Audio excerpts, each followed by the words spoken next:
ভারতের সীমান্ত সর্বত্র রক্ষিত আছে জানিয়ে দিলেন ভারতের সেনাপ্রধান। কিন্তু বাংলাদেশের যুদ্ধজিকির ভোলাতে ভারতের ঠিক এই ৫-৬টা দিন মাত্র লেগে গেল। তাই যুদ্ধ খেলা শেষ করে আপাতত বাংলাদেশ আবার যে গর্তে ছিল সেই গর্তে ঢুকে গেছে। কেন বলছে এই কথা? আজকে দেখেছেন খবর বেরিয়ে এসেছে, বাংলাদেশের সমস্ত মিডিয়ার খবর করছে যে ভারত বাংলাদেশ সীমান্তে পরিস্থিতি এখন স্থিতিশীল, সেখানে এখন আর কোনো উত্তেজনা নেই। জানিয়ে দিয়েছেন বাংলাদেশের স্বরাষ্ট্র উপদেষ্টা লেফটেন্যান্ট জেনারেল অবসরপ্রাপ্ত জাহাঙ্গীর আলম চৌধুরী। অর্থাৎ সীমান্তে আর কোনো উত্তেজনা নেই। ভারত বাংলাদেশের সঙ্গে, বাংলাদেশ ভারতের সঙ্গে মিলেমিশে একেবারে শান্তিপূর্ণ প্রতিবেশীর মতন কাটাবে, এমনটাই জানানো হয়েছে ইউনূস প্রশাসনের তরফ থেকে। অন্যদিকে ভারতের সেনাপ্রধান জেনারেল উপেন্দ্র ত্রিবেদী বলেছে যে নতুন সরকার বাংলাদেশ এলেই এই যা কিছু ঘটছে সবকিছু থেমে যাবে, এমনকি নতুন সরকারের সঙ্গে ভারত সরকারের সম্পর্ক আরো ভালো হয়ে যাবে। আর বাংলাদেশের সেনাপ্রধান তিনি পরিষ্কার বাংলাদেশের বর্তমান যিনি একেবারে বকলমে প্রধানমন্ত্রী, সেই নতুন সরকারের প্রধান উপদেষ্টা মোহাম্মদ ইউনূসকে জানিয়ে দিয়েছেন যে আমরা এমন কিছু করব না যাতে আমাদের প্রতিবেশী ভারতের ইন্টারেস্টে কোনো বিরোধিতা করা হয়, অর্থাৎ ভারতের বিরুদ্ধে কোনো কাজই করব না। বাংলাদেশের সেনা পরিষ্কার মোহাম্মদ ইউনূস সাহেবকে এমনটাই জানিয়ে দিল। বাংলাদেশের সেনা আর কি বলল আর কি শুনবেন? বাংলাদেশ এবার বুঝে গেছে যে এইভাবে ভারতকে উস্কানি দিয়ে কোনো লাভ নেই, কারণ ভারত পাত্তাই দেবে না। কিন্তু বাংলাদেশের মূর্খ ইসলাম প্রোডাক্ট গ্রহণকারী বেঈমান মানুষগুলো কি এটা বুঝতে পারবে যে তাদের সেনা আদৌ মোহাম্মদ ইউনূসের আয়ত্তে নেই মোহাম্মদ ইউনূসের? বাংলাদেশের সেনা তারা জানে ভারতের ক্ষমতার ভারত কি করতে পারে। তাদের দেশের ক্ষেত্রে যুদ্ধ করার কোনো দরকারই হবে না। আর কি হলো, কেন বলছি যে বাংলাদেশের এই যুদ্ধযুগের আপাতত গর্তে ঢুকে গেছে, সবটাই বলবো বন্ধুরা আপনাদের আজকের এই ভিডিওটিতে। আমি দীপ আর আপনারা দেখছেন update India Bangla. Update India Bangla আপনাদের স্বাগত। চলুন বন্ধুরা সবকিছু জানে আপনাদের ডিটেলসে। বন্ধুরা আপনারা দেখেছিলেন যে গত কয়েকদিন ধরে নদিয়া, মালদা, কোচবিহার, ত্রিপুরা কিভাবে ভারতের বর্ডার সিকিউরিটি ফোর্স বিএসএফ এর পায়ে পা দিয়ে ঝগড়া করছিল, আর বাংলাদেশের উগ্রবাদী মানুষগুলো পায়ে পা দিয়ে ঝগড়া, কখনো নিজেরা ঝামেলা করছিল, কখনো অনুপ্রবেশকারীদের ঢুকিয়ে ত্রিপুরা সীমান্তে যেটা হলো একেবারে বিএসএফ এর বন্দুক ছিনে নেবার চেষ্টা করেছিল। কেন সেই কারণটা আপনারা জানেন। মোহাম্মদ ইউনূস নিজের গদিকে বজায় রাখতে চান, এমনকি তাই তিনি চান যে ভারতের সঙ্গে সীমান্তে একটা ঝামেলা হোক, যেটা দেখে তিনি বাংলাদেশ যেভাবে ভোট না করার সিদ্ধান্ত নিয়েছে, নিজের গদিতে থাকার চেষ্টা করছে, সেটা যেন বজায় রাখতে পারে।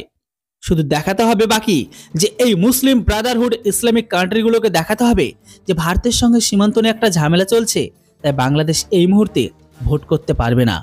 কিন্তু ভারত সেই ফাঁদে তো একদম পাই দেয়নি।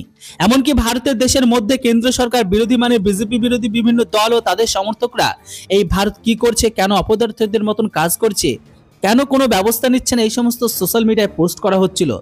কিন্তু কূটনৈতিক লড়াইটা যে সম্পূর্ণ অন্যরকম হয় সেটা বোঝার সম্ভাবনা তাদের নেই।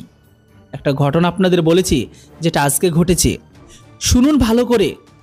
বাংলাদেশ কেন ভোট করা যাবে না সেই নিয়ে ইউনূস সরকারের ওপর বিএনপির তরফ থেকে আবারও চাপ সৃষ্টি করা হলো। বেগম খালেদা জিয়া এই মুহূর্তে আপনারা জানেন বিদেশে আছেন চিকিৎসার জন্য, তার ছেলে তারেক তিনিও বিদেশে আছেন। ফলে বিএনপির পুরোপুরি নিয়ন্ত্রণ ভার এখন দলের মহাসচিব মির্জা ফখরুল ইসলাম আলমগীরের হাতে। সেই বিএনপির মহাসচিব মির্জা ফখরুল ইসলাম আলমগীর আজকে আবার বলছে জুলাই আগস্টের মধ্যে ভোট করতে হবে। সংবিধান সংশোধনী হোক, ভোটার লিড সংশোধনী হোক বা ভোটের কোনো কিছু পরিবর্তন হোক, যা কিছু করার জুলাই আগস্টের মধ্যে ভোটের আয়োজন করা সম্ভব। ইউনূসের ওপর চাপ বাড়িয়ে পরিষ্কার জানিয়ে দিয়েছে বিএনপি নেতা, বিএনপি মহাসচিব এই মির্জা ফখরুল ইসলাম আলমগীর। ফলে বাংলাদেশ ইউনূস সরকারের ওপর চাপ আছে ভোট করানোর। ইউনূস সরকার 25-এ তো নয় 26-এও ভোট করতে চায় না। তার প্রেস সচিব ঘোষণা করে দিয়েছে 26-এর শেষের দিকে ভোট করানোর কথা ভাবা যেতে পারে। ফলে বিএনপি চাপ বাড়াচ্ছে। শুধু চাপ বাড়াতে তারা দীর্ঘদিনের বন্ধু জামাত, যে জামাতের সঙ্গে বাংলাদেশে তারা বহু বছর ধরে সরকার চালিয়েছেন, সেই জামাতের সঙ্গে এখন কিন্তু বিএনপি নেতারা সম্পর্ক রাখতে চাইছে না। কারণ জামাত চায় না এখানে ভোট হোক, জামাত চাই এভাবে চলুক, হিন্দুদের উপর অত্যাচার করব ইউনূস সরকারের সাহায্য নিয়ে। ফলে বিএনপি এই মুহূর্তে জামাতকে একেবারে হটিয়ে দিয়ে ইউনূস সরকারের উপর চাপ সৃষ্টি করার চেষ্টা করছে। আর এই মুহূর্তে সেই জন্য যুদ্ধের জিকির তুলেছে ইউনূস সাহেব। সীমান্তে এবার সেই যুদ্ধের জিকির ভুলে গিয়ে একেবারে রাস্তায় চলে এলো বাংলাদেশ আর্মি। তাদের আর্মি যিনি প্রধান সেই ওয়াকারুজ্জামান পরিষ্কার তিনি জানিয়ে দিয়েছেন, তিনি ইউনূসকে বলেই দিল ভারতের সঙ্গে বিবাদ করবেন না, কারণ ভারতের ইন্টারেস্টেরই এমন কোনো জিনিসের বিরোধিতা বাংলাদেশ সেনার করবে না। ঠিক কি ভাষা ইউজ করা হয়েছে ভালো করে আপনাদের বলে দিই, সেটাও শুনে রাখুন। আমি জানি আপনারা বুঝতে পারবেন। ঠিক এই ভাষাটা ইউজ করা হয়েছে জেনারেল ওয়াকারুজ্জামানের তরফ থেকে। একেবারে জানুয়ারির প্রথম দিকে এই কথাটা ইউজ করেছিলেন। এবার আবারও সেই পাকবান ইউজ করলেন মোহাম্মদ ইউনুসকে বোঝাতে। কি বললেন? পরিষ্কার করে উনি বললেন, we will not do anything with our neighbour that goes against their strategic interest. আরও একবার বলছি, ভালো করে শুনুন। We will not do anything with our neighbour that goes against their strategic interest. অর্থাৎ ভারতের স্ট্র্যাটেজিগত ইন্টারেস্ট নেই এমন কোনো কাজ বাংলাদেশ সেনার করছে না। বাংলাদেশ সেনা কাকে জানাচ্ছে? নাকি মোহাম্মদ ইউনুসকে? বাংলাদেশের প্রধানমন্ত্রী এখন তিনি, নামে ভারপ্রাপ্ত প্রধান উপদেষ্টা অর্থাৎ মোহাম্মদ ইউনুস যেটা চাইছেন ভারতের সঙ্গে বিবাদ, সেটা করতে রাজি নয় বাংলাদেশের সেনা।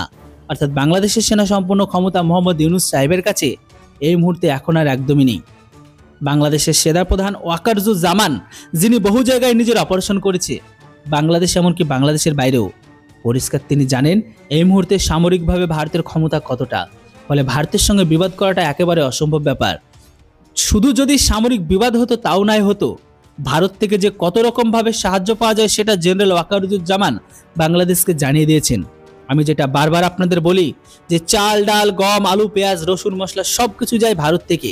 এই ভারত থেকে শুধু খাবারের কথাটা বললাম। ভারত 14 দিন বাণিজ্য বন্ধ করে দিলে খেতে পাবে না বেসরকারি ক্ষেত্রে বিভিন্ন ব্যবসায়ীদের কাছে থেকে বাংলাদেশের ব্যবসায়ীরা কিনে নিয়ে যায় মালপত্র। শুধু তাই নয়, সরকারিভাবে মোহাম্মদ ইউনুস সরকার গত মাসে আপনারা দেখেছেন কয়েক লক্ষ টন চাল কিনেছে ভারত সরকারের হাতে পায়ে ধরে। ফলে ওয়াকারুজ্জামান পরিষ্কার ঘোষণা করে দিয়েছে যে আমরা আমাদের নেবার ভারতের সঙ্গে কোনো রকম বিবাদ চাই না, এই মুহূর্তে করার মতন পরিস্থিতিও নেই। এমনকি আমরা আশা করছি যে আমরা ভারতের স্ট্র্যাটেজিক ইন্টারেস্ট বিরোধিতা যেমন করব না, তার বিরুদ্ধে গিয়ে যেমন কোনো কাজ করব না, তেমনি ভারত আমাদের স্ট্র্যাটেজিক ইন্টারেস্টের বিরুদ্ধে গিয়ে কাজ করবে না। ভারত তো কোনোদিনই বাংলাদেশের স্ট্র্যাটেজিক ইন্টারেস্টের বিরুদ্ধে গিয়ে কাজ করে না। করে বহিঃশত্রু বাংলাদেশ থেকে বা বাংলাদেশের সুবিধা পাবে ভারত এমন কোনো সুবিধা কখনো কোনো দেশকে দেয়নি, আর দেবেও না। কারণ বাংলাদেশকে স্বাধীনতা দিয়েছে ভারতবর্ষ। 1971-এর ঘটনা আপনারা সবাই জানেন। জেনারেল ওয়াকারুজ্জামান পরিষ্কার মোহাম্মদ ইউনুস সাহেবকে জানিয়ে দিলেন এই মুহূর্তে ভারত বিরোধী ছাড়ুন, সেরকম কোনো সম্ভাবনা বাংলাদেশ সেনা এখন দেখতে পাচ্ছে না। ফলে যুদ্ধের জিকির শেষ। অন্যদিকে যেটা আমি আপনাদের বললাম আগে, সেই কারণে আপনারা দেখেছিলেন যে দুদিন আগেই বাংলাদেশ ভারতের হাইকমিশনার প্রণয়কে ডেকে পাঠায় ইউনুস সরকার। সেমভাবে ভারতও ভেবেছিল বেশ একটু ধমক দিয়ে দেব, ডেকে পাঠাচ্ছে, কিন্তু তারপরে দেখা যায় যে একেবারে বাংলাদেশের ডেপুটি হাইকমিশনার নুরুল ইসলামকে ডেকে ভারত যা বোঝানোর বুঝিয়ে দিয়েছে।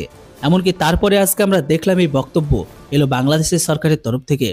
বাংলাদেশের স্বরাষ্ট্র উপদেষ্টা লেফটেন্যান্ট জেনারেল অবসরপ্রাপ্ত জাহাঙ্গীর আলম চৌধুরী পরিষ্কার জানিয়ে দিলেন এই মুহূর্তে বিএসএফ বিজেপির কোনো ঝামেলা নেই, বর্ডারে কোনো অশান্তি নেই, জানিয়ে দেওয়া হলো বাংলাদেশের তরফ থেকে। এমনকি আমরা দেখলাম আমাদের দেশের সেনাপ্রধান জেনারেল উপেন্দ্র ত্রিবেদীও পরিষ্কার বলে দিচ্ছেন যে পারস্পরিক সার্বিক সম্পর্ক আমাদের স্বাভাবিক হবে যখন এই বাংলাদেশের নতুন নির্বাচিত সরকার ক্ষমতায় আসবে। যেটুকু বোঝানোর সেনাপ্রধান জেনারেল উপেন্দ্র ত্রিবেদীকে পরিষ্কার করে বলে দিয়েছে যে নির্বাচিত নতুন সরকার এলেই ভারতের সঙ্গে সম্পর্ক স্বাভাবিক হবে। অর্থাৎ ভারতও চাই যে বাংলাদেশের ভোট হোক, যেমন বাংলাদেশের বিএনপি চাই তেমনই ভারতও চাই। এমনকি জেনারেল উপেন্দ্র ত্রিবেদী আজ পরিষ্কার গোটা ভারতবাসীদের আশ্বস্ত করে বলছে যে সীমান্তে যতটা পরিমাণ সেনা এমনকি অস্ত্র রাখার কথা ততটাই আছে। এই মুহূর্তে উত্তর পূর্বে একেবারে সেফ, কোনো চিন্তা নেই, না মণিপুর আর না মিজোরাম। উত্তর পূর্বে একেবারে সেফ আছে। ভারতের সেনা ভারতকে রক্ষা করতে সীমান্তে বদ্ধপরিকর হয়ে দাঁড়িয়ে আছে, জানিয়ে দিয়েছেন জেনারেল উপেন্দ্র ত্রিবেদী। বাংলাদেশ নিয়ে জেনারেল উপেন্দ্র ত্রিবেদী পরিষ্কার বলেছে আমরা প্রতিবেশী, আমাদের দুই দেশকে একসঙ্গে বাস করতে হবে, পরস্পরকে জানতে হবে, বুঝতে হবে। কোনো ধরনের শত্রুতা করার কারো পক্ষেই ভালো নয়।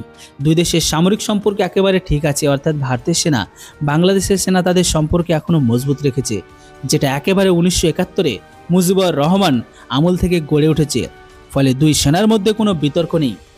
ইউনুস সাহেব যতই চেষ্টা করুন সীমান্তে উস্কানি দিতে, গুলি চালাতে, নিজের গদি বজায় রাখতে, সেটা বাংলাদেশের সেনার তরফ থেকে একেবারে খুব অন্তরে উড়িয়ে দেওয়া হয়েছে। এমনকি ইউনুস সরকারকে যে ইউনুসকে পরিষ্কার জানিয়ে দেওয়া হয়েছে যে ভারতের মতন দেশের ক্ষেত্রে প্রতিবেশীর সঙ্গে কোনো রকম বিবাদ যেতে তারা রাজি নয়। বিশেষ করে উত্তর পূর্বে বাংলাদেশ কোনো রকম সহায়তা করে কোনো জঙ্গি গোষ্ঠী বা কোনো বিদেশি শক্তিকে সাহায্য করবে না, যাতে ভারতের ইন্টারেস্টে বাধাপ্রাপ্ত হয়। পরিষ্কার আজকে জেনারেল ওয়াকারুজ্জামান জানিয়ে দিয়েছেন বাংলাদেশের প্রধান উপদেষ্টা মোহাম্মদ ইউনূস সাহেব, কি বলবেন আপনারা? যুদ্ধের জিকির কি তাহলে শেষ? ইউনূস সাহেব বুঝে গেছেন যে এই ফাটকাটার চলল না, সীমান্তে গুলি চালিয়ে দেবে বিএসএফ, যুদ্ধ জিকির চলবে। ফলে আমি বলতে পারবো যে এই যে যুদ্ধ লেগেছে, সময় খারাপ, এখন ভোট করানো হবে না। ইউনূস সাহেবের যে ভয়ঙ্কর পরিকল্পনা করেছিল সেটা আর খাটলো না। এর জন্য অবশ্য আমাদেরকে প্রচুর সহ্য করতে হয়েছে, কেননা আমাদের এলাকায় এসে বিএসএফকে বাধা দিচ্ছে, বিএসএফের অস্ত্র কেড়ে নিচ্ছে, আমাদের এলাকায় ঢুকে কাঁটাতারের বেড়া দিতে দিচ্ছে না। এতটা ভারতবর্ষকে সহ্য করতে হয়েছে শুধুমাত্র এই মূর্খ বেঈমানগুলোর সঙ্গে শান্তি বজায় রাখতে। আমরা শান্তি বজায় রাখতেও পারি, আবার 1971-এ বাংলাদেশ নতুন করে যাদের বাপ বানিয়েছে সেই বাপকে কিভাবে শিক্ষা দেওয়া হয়েছিল সেটাও আপনারা ভালো করে দেখেছিলেন। 94,000-এর বেশি সৈন্যকে আমরা খতম করে দিতে পারতাম, কিন্তু প্রাণ ভিক্ষা দিয়ে ছেড়ে দিয়েছি ওই পাকিস্তানিগুলোকে। তবে এইগুলো মূর্খ বাংলাদেশি ইসলামপন্থা গ্রহণকারী বেঈমানগুলো যত তাড়াতাড়ি বুঝবে ততই ভালো তাদের জন্য। বাংলাদেশের সেনা এই মুহূর্তে ইউনূস সাহেবের এই ভয়ঙ্কর চক্রান্তকে, ভারতবর্ষকে ডিস্টার্ব করার চক্রান্তকে একেবারে সাপোর্ট করছে না। কারণ বাংলাদেশের সেনাপ্রধান ওয়াকারুজ্জামান জানেন আসল পরিস্থিতি ঠিক কি বলবেন আপনারা এবার? যুদ্ধ জিকির, ইউনূস সাহেবের ভয়ঙ্কর পরিকল্পনা এখন একেবারেই কবরে চলে গেল। এর উপর আপনাদের মূল্যবান আর গুরুত্বপূর্ণ মতামত